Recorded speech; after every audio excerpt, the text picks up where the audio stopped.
Assalamualaikum warahmatullahi wabarakatuh. Perkenalkan, nama saya Desti Nirwani, NIM 2021-143-011, kelas 5A, mata kuliah Bimbingan dan Konseling SD, dosen pengempu Ibu Endang Surtioni, MPD. Baiklah, hari ini saya akan membuat video pembelajaran part 5, mata kuliah Bimbingan dan Konseling SD, dari materi bimbingan belajar bagi anak sekolah dasar, jenis-jenis masalah belajar anak sekolah dasar. Yang pertama, disleksia. Disleksia adalah gangguan belajar yang menyebabkan seseorang kesulitan untuk membaca atau menulis. Anak dengan kondisi ini tidak biasanya akan kesulitan merangkai huruf menjadi kata, kata menjadi kalimat, dan kalimat menjadi paragraf. Kesulitan ini juga dapat dialami saat berbicara karena anak akan kesulitan untuk mencari kata-kata yang tepat sesuai dengan maksudnya. Anak kesulitan belajar akibat disleksia umumnya dapat merasa kesulitan dalam mengerti konteks bacaan dan tidak memiliki tata bahasa yang baik. Yang kedua, dispraksia. Dispraksia adalah jenis gangguan belajar yang ditandai dengan gangguan pada kemampuan motorik anak.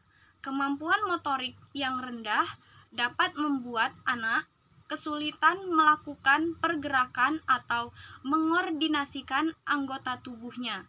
Salah satu contoh kesulitan belajar akibat dispraksia adalah anak sering terbentur atau tabrakan dengan orang lain atau benda-benda mati.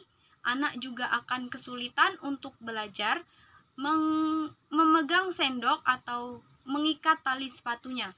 Jika kondisi ini dialami oleh anak yang lebih besar, biasanya mereka akan terlihat kesulitan untuk belajar menulis, mengetik, berbicara, atau bahkan menggerakkan matanya. Yang ketiga, disgrafia. Disgrafia adalah gangguan belajar yang membuat pengidapnya kesulitan menulis. Anak dengan kondisi ini biasanya punya tulisan tangan yang jelek, tidak bisa mengeja, dan kesulitan untuk menuliskan apa yang dirasakan. Yang keempat, diskalkulia. Jenis gangguan belajar lainnya adalah diskalkulia. Kondisi ini membuat pengidapnya kesulitan untuk berhitung atau memahami konsep matematika. Tergantung dari usia dan kondisi, gambaran diskalkulia pada setiap orang bisa berbeda. Pada anak-anak usia balita atau sekolah dasar awal misalnya, kondisi ini akan membuat mereka kesulitan untuk mengenali angka atau belajar berhitung. Seiring bertambahnya usia, gangguan ini akan makin jelas terlihat ketika kesulitan untuk memecahkan hitung-hitungan sederhana atau menghafalkan tabel perkalian. Yang kelima, auditory processing disorder. Auditory processing disorder adalah kelainan otak dalam memproses suara yang masuk. Ini bukanlah gangguan pendengaran, melainkan adanya kelainan dalam memahami suara. Penderitanya bisa kesulitan membedakan suara yang satu dengan suara yang lain. Mereka juga akan kesulitan mengikuti perintah suara dan mengingat hal yang didengar. 6. Visual processing disorder. Visual processing disorder membuat penderitanya kesulitan dalam menginterpretasi informasi visual. Salah satu contoh kesulitan dalam belajar akibat visual processing disorder adalah kesulitan membedakan dua objek yang bentuknya mirip dan mengordinasikan tangan serta mata secara bersamaan. Yang ketujuh, gangguan belajar nonverbal. Gangguan belajar nonverbal, kondisi ini dapat membuat seorang anak kesulitan dalam mengerti ekspresi wajah, gerak tubuh, dan intonasi suara. Contoh masalah belajar ini dapat terjadi ketika guru di kelas menjelaskan pelajaran lewat gerakan tubuh atau komunikasi nonverbal lainnya. 8. Visual perceptual. Visual motor deficit. Visual motor adalah salah satu masalah kesulitan belajar yang membuat seorang anak mengalami koordinasi tangan dan mata yang buruk. Masalah ini dapat terlihat ketika anak kesulitan membaca, sulit menggunakan pensil, krayon, gunting, dan aktivitas motorik halus lainnya. Mengidentifikasi peserta didik yang mengalami masalah belajar di SD dengan melihat lingkungan sosial, masyarakat, dan keluarganya terlebih dahulu. Kesulitan belajar muncul saat peserta didik tidak mempunyai semangat untuk berpikir yang mungkin muncul saat dia di luar sekolah, mendapat suatu masalah atau tekanan psikis di keluarga. Faktor-faktor penyebab terjadinya masalah belajar di sekolah dasar. Faktor internal yang dapat menyebabkan kesulitan belajar bagi siswa antara lain kemampuan intelektual, motivasi, kesehatan sikap, mental. Sedangkan faktor eksternal yang dapat menyebabkan kesulitan belajar bagi siswa berupa guru, lingkungan keluarga, lingkungan sekolah, dan lingkungan masyarakat. Upaya membantu peserta didik mengatasi masalah belajar, mengumpulkan data dengan siswa. Guru mengumpulkan data siswa melalui buku raport semester peserta didik.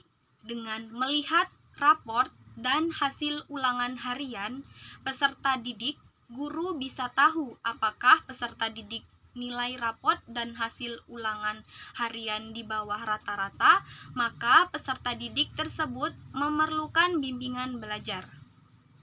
Yang kedua, mengamati tingkah laku siswa. Dengan memperhatikan tingkah laku siswa dalam pembelajaran, guru bisa menilai apakah peserta didik tersebut mempunyai masalah belajar yang dilihat dari tingkah laku yang ditandai dengan sering melamun, mengobrol sendiri, kurang aktif bertanya saat pelajaran. Maka hal ini mendorong guru melakukan bimbingan belajar. Yang ketiga, mengenal siswa yang memerlukan bantuan khusus. Guru harus mengenal peserta didik yang mempunyai masalah belajar. Hendaknya guru harus melakukan perhatian lebih kepada peserta didik tersebut.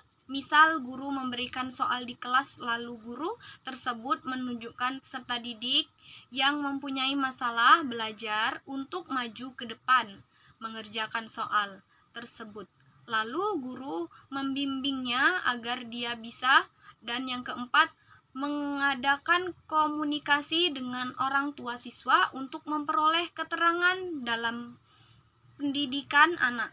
Komunikasi ini terjadi pada pembagian raport oleh wali kelas kepada orang tua peserta didik. Guru atau wali kelas memberikan apa masalah yang terjadi pada anak didiknya tersebut. Kemudian guru membimbing orang tua untuk turut andil dalam pendidikan anak. Serta apabila di rumah anak usahakan untuk rajin belajar dan mengurangi bermain. Yang kelima, bekerja sama dengan masyarakat dan lembaga yang terkait untuk membantu memecahkan masalah siswa. Yang keenam, membantu membuat catatan pribadi siswa. Guru membuat catatan pribadi siswa yang berkenaan dengan perkembangan kognitif, afektif, dan psikomotorik siswa yang tertuang pada buku pribadi siswa yang membuat KI 1 spiritual, KI 2 sosial, KI 3 pendahuluan, KI 4 keterampilan. Jadi guru akan lebih tahu dengan detail apa-apa yang kurang peserta didik. Yang ketujuh, menyelenggarakan bimbingan kelompok atau individual. Pelayanan individu adalah salah satu bimbingan atau penyerahan yang dibalik guru kepada peserta didik secara perorangan. Pelayanan ini biasanya diberikan pada peserta didik yang mempunyai masalah pribadi yang berkaitan dengan pembelajaran oleh guru. Sedangkan pelayanan kelompok yaitu suatu pelayanan atau bimbingan yang dilakukan guru secara berkelompok. Bimbingan ini biasanya diberikan pada peserta didik yang mempunyai masalah secara kelompok dalam masalah pembelajaran. Apabila sebagian besar siswa tersebut belum paham tentang materi yang disampaikan, guru tersebut Yang kedelapan, bekerja sama dengan konselor yang lain dalam menyusun program bimbingan sekolah.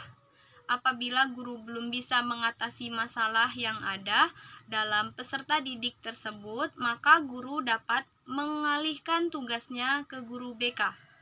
Yang kesembilan, meneliti kemajuan siswa baik di sekolah maupun di luar sekolah.